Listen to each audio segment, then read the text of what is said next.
Hello, all beautiful people all over this magical, amazing planet. My name is Robert Canis, and this is another Beyond the Courage podcast.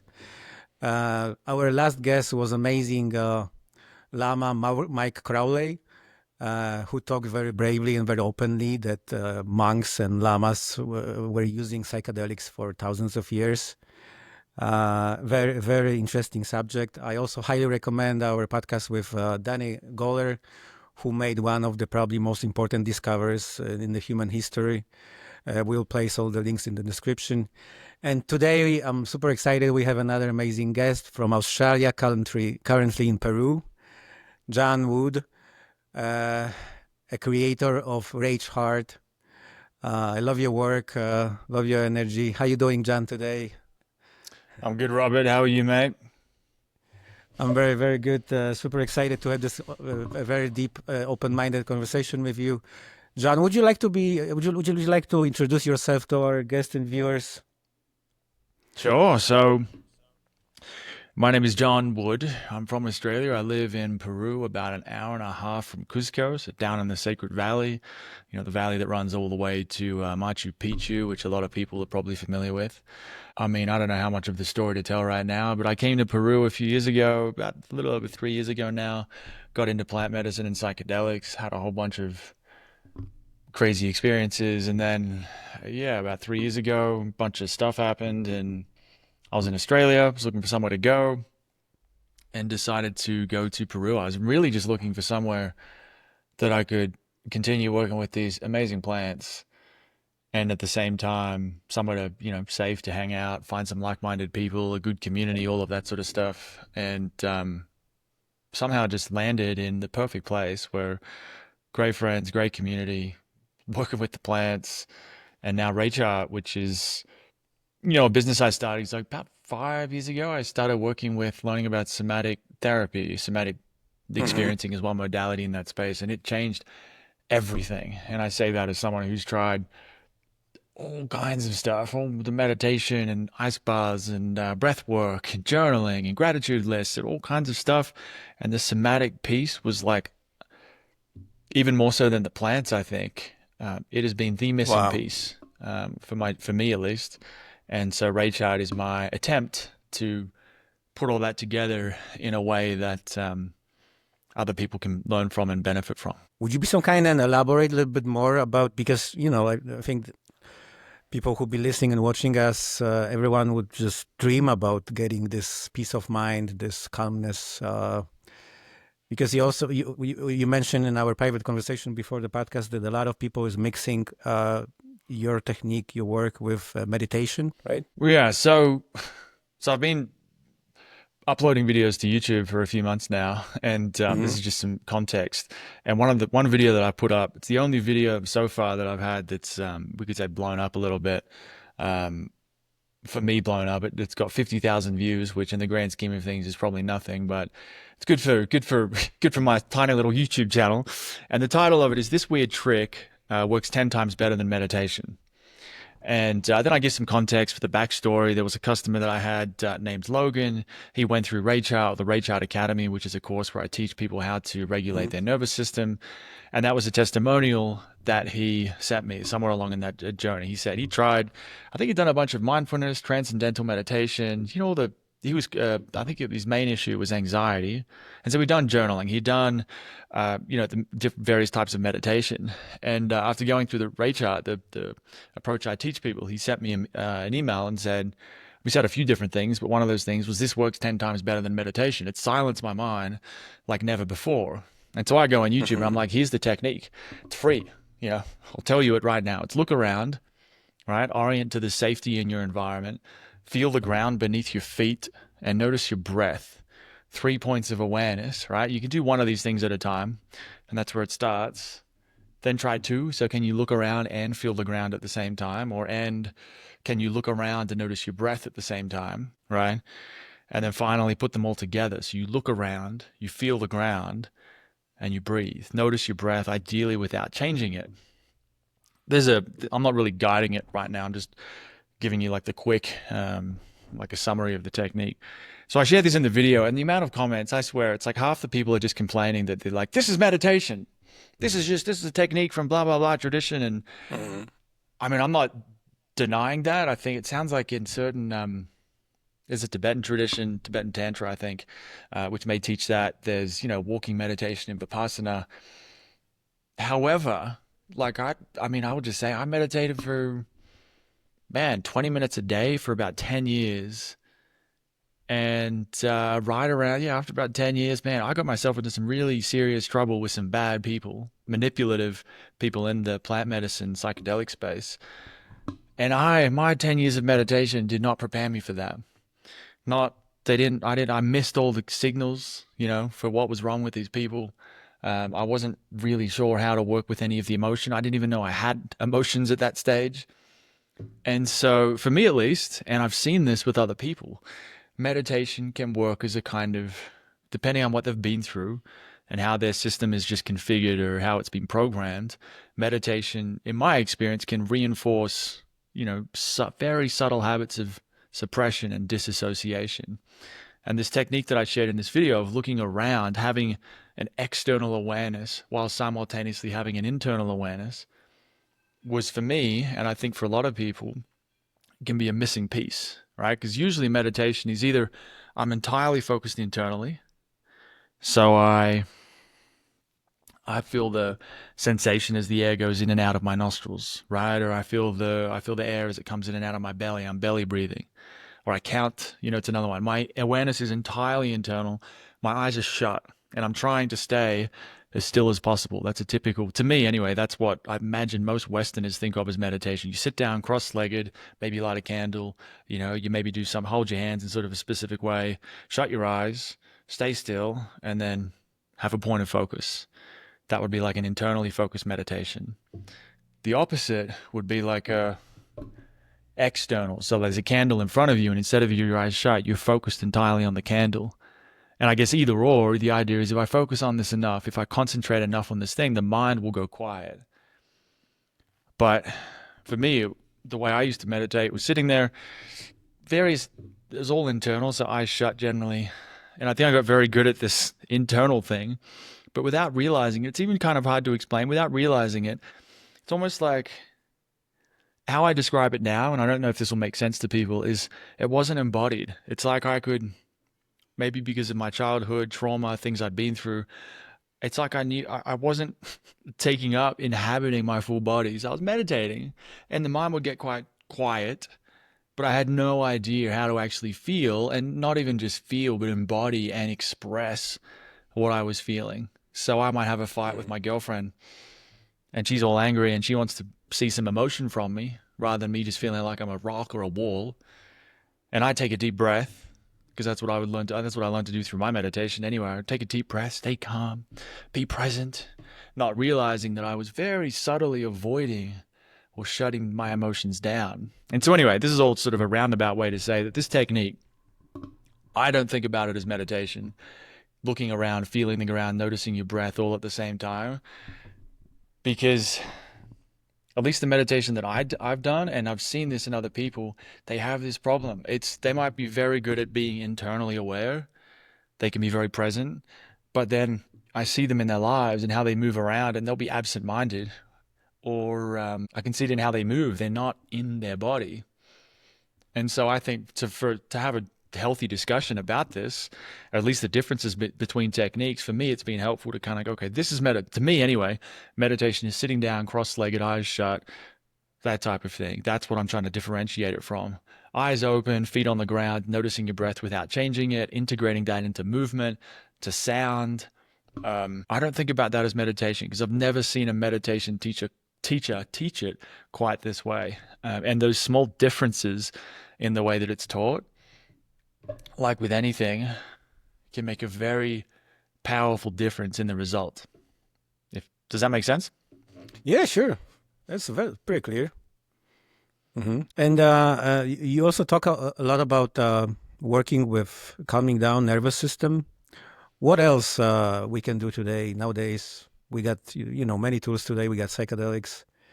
How do you see the future of the future tools of improving our quality of life, our body, our mind? I mean, this nervous system approach has been like I said, I mean, before I got into it, so I got into it, I'm 35 now. 30 years Hmm. old was when I found a lady who taught it, started getting into the nervous system thing. And within a couple of weeks, I'm like, this is what I've been searching for. I don't know how I knew that, but something about it. I was like the theory, the education, the understanding of what was actually going on, the way to explain my symptoms, my experience, and then the techniques to go with it. I'm like, this is what everything else is trying to do. It's just better. It's more sophisticated. It's more nuanced. It's like going from a blurry picture to a high definition picture. But just to back up, like before that, I mean, I started meditating when I was 18. I was drinking and smoking and taking drugs at the time, and at some point I realized, man, this has got to stop or I'm going to end up 30 years old, all washed up and beat up and my body's broken. And so for some reason I Hmm. got the idea to start meditating. So I picked up a few books on Zen and I can't remember what they were. Started meditating, was journaling. Um, yeah, I've been through it all, man. And there was a 5 minute journal that was an app where you do like a gratitude list and a few different things, ice baths, breath work, plenty of psychedelics. Sometimes lately it's more therapeutically or ceremonially, I might say, but previously it might have been I might go away for the weekend and take mushrooms, go hiking. Never got into like crystals and astrology. That was sort of more woo woo end. That was never my interest. But certainly, like I've tried a lot of things, coaching, self help, all those different things, man, and parts work, all kinds of stuff. One of my friends said back then that I was addicted to self help, and why, one person, some people were addicted to cocaine, some people were addicted to, heroin, alcohol, cigarettes, and my drug of choice was self help. I was always trying to fix something. Hmm. This was 5, 6 years ago now, and yeah, it all helped. But I mean, I don't know if you ever had this. Maybe someone listening might have had this. For me, it was like there's something missing. I don't know what it is. I can't put my finger on it. I don't have the words for it. I just know something's wrong. My life at the time was pretty good. Good. I had a good girlfriend and a business and, life in many respects. I'm like, man, I'm looking around, like things are really good. Like objectively, they're good. And I know that. And yet something's missing. Something's wrong. I don't know. It's just something's not right. And I think that's what was driving the search. Um, so anyway, 5 years ago, Is it still the same today? Is there still something missing within you, or you find that piece, that it's a sweet good spot? question. I think now it's changed, right? Where, I can go and stand in my garden and feel the breeze on my face and just be totally in the moment. That's one of my favorite things Mm. to do, actually. I was telling my sister this afternoon. I'm like, man, I, you know, sometimes it's like I'm moaning as well. The wind's blowing. I'm like, oh, yeah, give it to me, that wind. Yeah. You know, I couldn't do that before. I'd be out there thinking. And so do I still have a mind that finds problems with most things? I think that's almost what the mind seems to do is it's never really happy. There's always something wrong, something to be fixed. Um, that is still there. That lately, actually, there's been times when it's been very, very, very loud, saying the most horrifying, disgusting stuff. I think because now I have the capacity to be like, it's okay. Like I can still live my life. This isn't pushing me around. It's there. I'm aware of it. Um, so I think now maybe a simple way to put it is I'm not identified with that aspect like I used to be. I see it as like almost like an old program that came Mm. from a time when I probably needed it to keep me safe. All this nervous system approach is really about safety. It's not just presence or relax, but a sense of safety. And I think this part of me that's like that is still looking for that safety. I can feel it, the expression of it in my body now too. So when I have those thoughts, I can feel how it shows up in the body. So it's still there, but it's a very different relationship with it. And if I want to take a break and go sit in the wind, or just hang out with the birds or the trees, like I can just do that. It doesn't control me or drive me anywhere near like it used to. There is this very interesting info on your website about quitting a 9 to 5 job. Then, people dream about this, then they start a new business, and as you mentioned, there's something missing. There's still something missing. Like Eckhart Tolle said, human is never enough. Do you think that there is even a slight chance that at some point ego may say, okay, this is enough? I had a superbly interesting conversation podcast with Martin Ball, the father of God Molecule, who have written 15 books about 5-MeO-DMT. And he is probably the only person I know who was able to organically switch from duality to oneness and to break free from the mind and ego at all. That's at least what he's stating for many years. He done 5-MeO-DMT, I don't know, a couple thousand times, and finally ego said, "That's it, I'm done. I cannot take it anymore. If you do this one more time, I give up." Do you think that's possible? Do you think that we can be finally free as humans, as gods, and just enjoy the moment, enjoy being, without constant trying to, I don't know, finding something, creating something? I mean, I'll say first up, because I always like to ask this question to people too, especially people I think might know have experienced some stuff. I'm not in that state. Like that's not how, I'm not in that, whatever you want to call it, God state, enlightened state, awakened state. I've feel like I've had moments when I'm like, I had no idea. And then the window sort of closes again, So I have this little glimpse, and then I see the truth, and then it's like shuts. I'm like, okay. And I have different things to say about that. I mean, look, teachers that I follow that I like, it seems like it's somewhat rare, but it does to me sound like it is a possibility. I've seen some of the science around it with like the default mode network, which is generating the sense of, from what I understand, the default mode network is generating the sense of me, right? This false sense of me. It's not the real me, but the idea of me that then needs to protect me. So it creates emotions and stories and all the various psychological games that happen. It sounds like, from the research I've seen and the people I've followed, that it is a possibility, but I don't know. The truth is, I don't know. I wish I knew. And I've had, like I said, I've had a variety, number of experiences with mainly, well, I think pretty much all with psychedelics, at least the intense ones, where it is moments like I'm like, oh, this is what all those guys have been talking about. Oh, it's so simple. Oh, can't believe I missed this. And then a few days or a couple of weeks later, it's gone. And I love that I've had that. I feel so blessed to have had those experiences. And yet, sometimes I'm like, man, it's just become another thing to want now. Instead of wanting, the nice car or the nice house, now I just want to have that experience again. So where I'm at with it in my own journey with it, if I'm really honest, is to go back to those thoughts, right? You said, do I still have those thoughts about, is this it? I don't think it's so much, is this it? Lately, what seems to be moving has been thoughts like very destructive thoughts, aggressive thoughts, wanting to disappear, like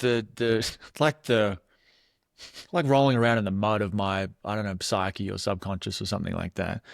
And I've tried what seems like, not everything, but so many different, okay, I can be with it, or I can love it, see it through the eyes of love, okay, feel it, okay, don't feel it, surrender, do some parts work. And at least where I'm at with my own journey with these aspects of myself, like I'm aware that it is me and it's not me. I don't know, like it's this weird thing. And it seems like I'm at this point where I'm like, well, any effort to try and remove it, or get rid of it, or fix it, or change it, just perpetuates it. Almost as if I don't know if it's one thing or many things, but these structures, personality structures, they thrive on me trying to fix it. Well, they are the fixing. So then they try and fix themselves, and I get caught up in that fixing, which then just recreates the same thing that's trying to be fixed or destroyed. So where I'm at with it in my own stage is like, well, I'll still, go feel the wind, and, I'm not going to give up in the sense of just quit and forget about all this altogether. I'll still, do my best to just be and feel and whatever. But it's kind of like at the point where I'm like, well, God, if you exist, Jesus Christ, old gods, I don't know. I'll call out to whoever. But man, it's up to you guys. I can't do it. Clearly, I can't do it because any attempt to do this, to make this happen, to awaken or get into the state that you're talking about, any attempt to create it negates it or perpetuates the fact that I don't have it. So it's like, well, I guess I'm just going to be over here and maybe I'll never feel it again. That's kind of where I'm at with it. You know, if I had to live how I live now and never having any of that again, it'd still be a pretty good life. Like, man, I've had some really cool experiences. I've got great people, the tools that I have to navigate what's happening. And even if these thoughts can be there, the resistance and the doubt and the always trying to fix something and never really happy and the insecure, all of that, the ego, my ability to navigate life in spite of that or with that is leaps and bounds ahead of where it was. So if I had to live the rest of my life with that still there, I guess that's just going to be what it is. That's just, I guess, what's meant to happen. So Yeah, I feel your message. You talk a lot about rage. Do you think that rage may help us to, and also you talk a lot about this unleashing the beast, that rage may help us paradoxically being more happy and more calm, more relaxed? absolutely, yeah. I mean, the reason I called it Rage Art is because a big part of my own journey with this, everything we're talking about, was getting in touch with rage. You know, for the longest time, I remember I was living in Thailand, 5, 6, 7 years ago. My girlfriend would say, you know, do you ever get angry? And like, no, just not an angry person, you know? And I really believe that. I didn't blow up. I didn't really get angry at anyone. A little bit of, if I'm on the road, I could get annoyed at people, but it was never like, pissed off, you know? I had a dream, I don't know, following that at some point where there was this giant, villain from I think it was a movie that I'd seen, this giant villain, huge, he had swords for arms, and I locked him in the ground. And I think I realized later that I think that was my anger, and I'd tried to lock him away, where I got to was, okay, it wasn't safe as a kid for me to express this with my parents primarily. If I got angry, basically got shamed, guilt tripped, shamed, manipulated into thinking there was something wrong with me for feeling anger, when really, of course, you feel anger, there's nothing wrong or right with it, it's just what you feel. So I'd locked it away, and in the nervous system world, we would say it's like frozen, right? It's almost like the anger was there. All the times I'd felt angry, right? Whether it's with my parents, at school, someone said something, and I wanted to say something back, but I didn't, and I held all that shit inside.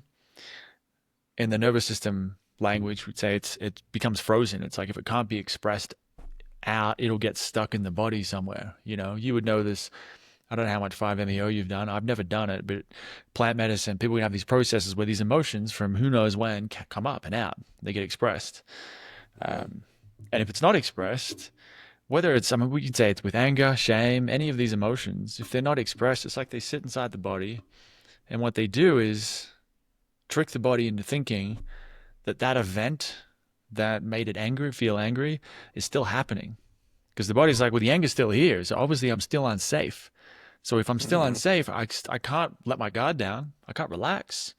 I got to keep pumping out cortisol and adrenaline and all those stress chemicals. So, anger, this applies to all of these different emotions, but anger especially, probably because, especially in spiritual circles, kind of gets a bad rap where it's, it's not spiritual to be angry, to get pissed off at people. So for me, yeah, anger was a huge thing. I even talk about how, anger, I think about fear is if you're in danger, fear is what makes you run away. You're going to run because you're afraid. Anger is what makes you destroy. Instead of running away from the threat, you're going to destroy the threat. That to me is anger. And so you could think about anger as just also too on a smaller scale, and the energy of aggression still sounds like we're trying to hurt someone, but to aggress, I think in the Latin, just means to move forward, to take action. The same energy.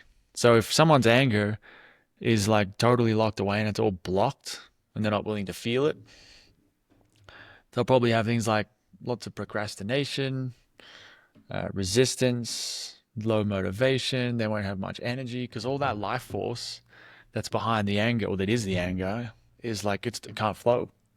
So it's like the system's all like jammed up, blocked up. I think about it like it's like you got a bunch of pipes, nervous system pipes inside your body, and they're all jammed, they're all frozen, they're all clogged. And when they're all clogged, the energy can't flow. So no wonder you have no energy, no motivation, no creativity. Um, so yeah, and that, if you can start to process these things, the anger, the fear, the shame, all of it, then the system starts realizing in a felt sense, not just in a quiet, like, hey, I'm meditating and my mind is quiet, but in a bodily, embodied sense, the system's like, oh, I don't feel so stressed out anymore. And you start to feel safe or relaxed. So what you're saying is, if we do not express anger, we suppress anger, and it's blocking the flow of energy. Do you have any ideas how to healthy express anger without hurting others and yourself as well? Yeah. I mean, I'd say the first thing is it all starts with capacity building.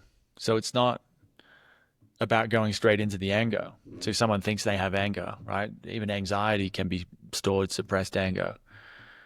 It's not usually about just going, hey, let's go feel your anger now. None of this work is not, at least what I teach at Rage Art, it's not about, hey, let's pick an emotion and let's go find it. It's more a case of let's create a sense of safety right here, right now. We start, this is capacity. You could say capacity or skill, helping you understand what's really going on. Capacity is a good word for it, I think. So part of that comes from the education, which you're getting a little bit through this podcast.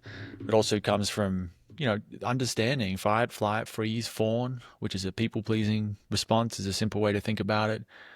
Understanding how the nervous system works, why it activates, why it does what it does.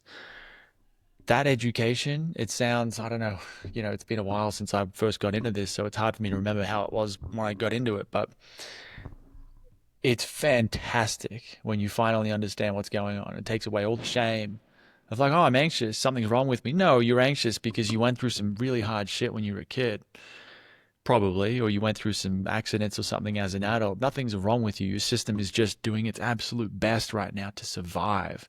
It's a beautiful thing. So the education is great. It can help with that. It can also help with you're no longer afraid of what you're feeling. Instead of you having a panic attack and then panicking about your panic attack, which then you panic about the, it creates this loop. You start to go, oh, okay, I know what's happening. My system's going into sympathetic. That's why my breathing's increasing. Okay, my thoughts are starting to spin. So what happens if I look around? You start to know how to navigate it. So the education is part of it. Part two is learning how to feel, right? So that was the exercise before, right? Look around, feel the ground. Can you even feel the ground right now? Can you notice your breath? And can you notice your breath without changing it? Right? Because the tendency is going to be for people well, as soon as you pay attention to your breath, you take a deep breath, you try and control it. It's things like that. Learning how to feel. A lot of it is learning how to follow your impulses, which by that I mean, when you're hungry, do you eat? When you're thirsty, do you drink? When you need to go to the bathroom, do you go to the bathroom? When you're tired, do you sleep? Or if you're tired, you just drink another coffee or have another Red Bull. Do you ignore the bathroom for hours and hours and hours?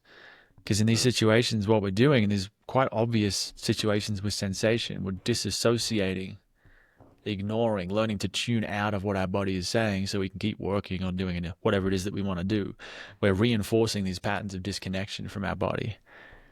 So the game really is that education piece and this restoring, cultivating a connection to our sensations, which, one easy entry point is, can you feel it when you need to go to the bathroom? What does that feel like? And do you listen to it?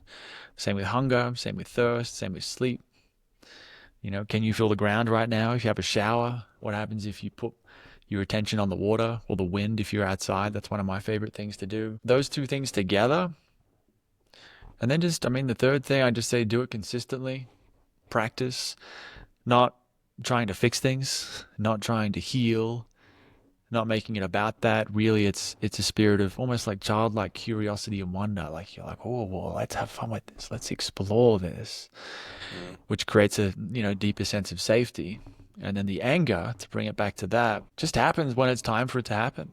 It if you keep every day, you know, you don't have to spend the same amount of time every day or do it like a meditation practice, but a few minutes here and there, gradually increasing as it feels good, following your impulse with it, feeling the ground, looking around, noticing your breath, feeling the ground again. Can you do them together?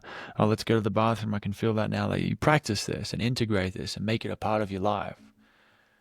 Sooner or later, whatever is there in here in the body will bubble up, right? It's nature. Life has a way of giving us situations too, which are going to stir this up. Of course, you can go and do a psychedelic plant medicine ceremony that can speed things up and can also speed things up too much, depending on who you are and where you're at in your journey. But things just come up when it's time for them to come up. And I've had to learn this again and again where, like, I want something to, like these thoughts that I mentioned. Man, if I could just pull them out and just let them go like that, I would. But I can't.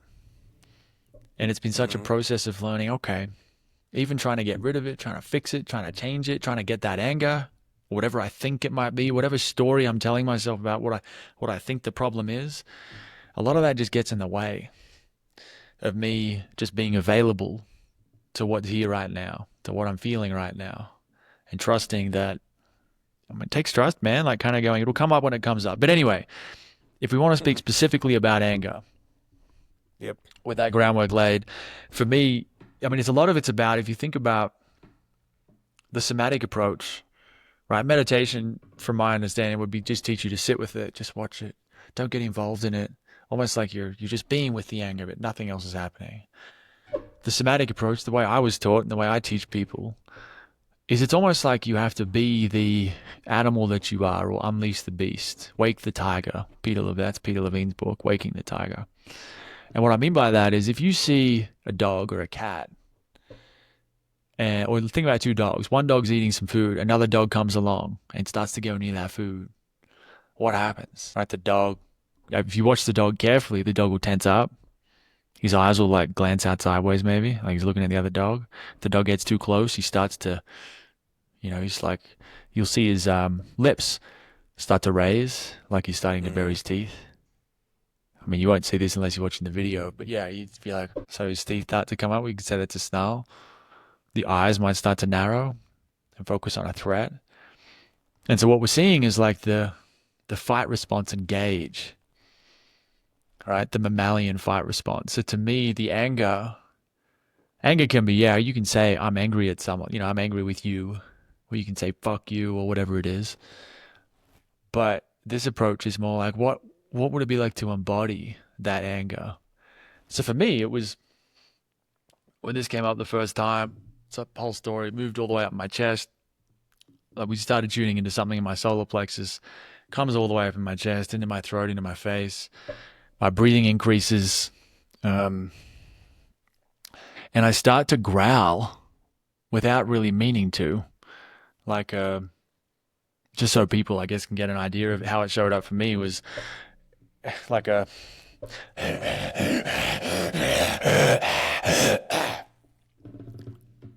that was something I'm doing consciously. But at the time this came up, it was organic. Now it's just there. I can do it. This was an organic thing, right? So that to me was the anger starting to come up, starting to express itself. Then after that, I actually had to I felt quite anxious, because it's like all of that energy that was frozen, right? That was shoved down, suppressed in the system, is now free to move around. So I think at first, until it integrated, I actually felt quite anxious, and I had to have a very difficult conversation with someone, a close friend. Um, so that's one aspect. One thing you can bring into it is, if you get so that would be part of it, right? Is to embody the anger. It can be organic. You could try that if you were feeling really angry. Start to make the face that you want, that the anger, like how does the anger want to express? How does this anger want to move, right? So snarl, narrow your eyes. You can get a towel or blanket, something to roll up. And what I do is I twist it, and then as I'm growling like I'm trying to, I'm imagining that this blanket or towel or beanie is and someone's neck, whether it's a person or an animal or something that I want to destroy, and I'm gonna pour all of my anger, all of that aggression, all of that. I mean, at the most intense levels, to me, it's like the energy, like kill energy. Like if I was to direct this at a person, I'd fucking kill them. But instead of doing that to a person, which is obviously not great for a harmonious, good society, you want to do this with a towel or a beanie or something like that. So this is a chance for you to, a way for someone to take that energy that wants to destroy, and instead of just trying to sit with it and hold it, or instead of trying to hold it inside, or scream at their family or break plates or break something, you can just sit there relatively quietly in a room on your own with a towel and do that growling thing. And I mean, this is all public information online, so it's okay to do. Some of these are more advanced, and I would say that as a caveat with all of this stuff, if at any point it feels like it's too much, stop. And too much to me would be like if you can't still feel the ground, if you're like off with the fairies, you've lost connection with your body, you're disconnected, or your mind is racing, you can't stay present in your body in the experience, it's too much. So stop, take a break, go watch a movie or something like that. Resource, we would say in the nervous system world. So there's other techniques, but that's probably enough to get people started. Mhm. Yeah, I love the idea. It's pretty simple. I got this thought, this revelation when you were talking that what about if anger is just excess of energy in our body? What about if we struggle as humans at our level of consciousness, how to manage the energy? Uh, you mentioned that you didn't try 5-MeO DMT. Is there any specific reason for that? I mean, I've never been around someone who's like, hey, do you want to try it? There's opportunities here. I live in Peru, so if I really wanted to do it, I could. But I mean, I haven't, from people I mean, it doesn't feel like it's necessary to me. I feel like I can access so much. I mean, at the moment, I don't even feel like I need plant medicine because what I can do with myself and in myself, it's like I don't need it for the most part right now. Not even like much. A microdose. That's as much as I'm doing right now. I don't feel like a ceremony, like a San Pedro ceremony, which are usually pretty chill for me. Let alone 5-MeO DMT of getting absolutely blasted. It just doesn't feel necessary or even helpful for me at this point. Mm-hmm. So yeah, I guess I just haven't really had the call. Yeah, I asked that question because I mentioned Martin Ball. He said that 5-MeO DMT is probably the most advanced and the biggest wave of energy which is able to overcome any construct of ego. If we are empowering some, programs from our childhood which are not supporting us, it's a great tool to work with that. Did you have any experience with Iboga by a chance? I've microdosed with iboga. I've taken, I think, the most I've taken is 3 grams in one dose. So I've experimented with iboga. I haven't done a flood dose. I do have a alternate opinion on 5-MeO DMT if you'd like to hear it. Yeah, sure. I'm more than happy So to yeah, hear it. I've spoken to Martin Ball. I've heard his story of 5-MeO, and I haven't had it, so I'm not. This is going to be me talking about someone else's opinion, someone I trust, who I've worked with here. Because I've asked them about one of the teachers I work with, what their thoughts were, opinion was on 5-MeO DMT, because they have people all the time coming in from out of town, from the jungle, from all over the place. So they see what happens and the state of people when they come in after they've done these various medicines in different places. And you mentioned that Martin Ball's thing is, well, 5-MeO is so powerful, it can bring in this big wave of energy that can just loosen or, blast through to get through any of these ego structures, which sounds like it is true. Like people are having big releases. I guess to play devil's advocate, and this makes sense to me, this is really what my teacher here told me, is it's kind of like The question is, does someone have the capacity in their system to handle that amount of energy? Right? Yeah, It's that's kind of that's a like, completely different question. Yeah. Mm. I could, I've got this beautiful house here. It's great. Maybe if I put a whole bunch of energy through it, it would be great. Maybe it would be fantastic and the house would be fine, but it also might burn the house down. If the house isn't ready for that influx of energy, you could even say that, like, some of these ego structures, I've heard maestros in like the ayahuasca space say this too, that people have these structures, right? They call it the ego. And sometimes they're there as much as we might want to get rid of them so we can have the spiritual experience. Sometimes they're there and they need to be there right now for a very good reason. And if they come out, if we forcefully remove them with, say, 5-MeO or ayahuasca or whatever, um, we might not like the consequences of that because it might be protecting something that we're not really ready for. And so that either comes out, or the other thing I've heard is that it'll come back, and because it came out before it was ready, it comes back with, and it's harder to get out the second time because now it's scared or threatened, or it like locks on tighter. And so I'm not saying that's necessarily true. It's just sort of an alternative perspective from people who, because I used to probably be a bit more like this, seeking if I could just have that big release and it could just be done. And now it's been more like, okay, well, even, this guy I worked with, San Pedro, he was saying he firmly believes that someone could come in and do one ceremony and be completely healed.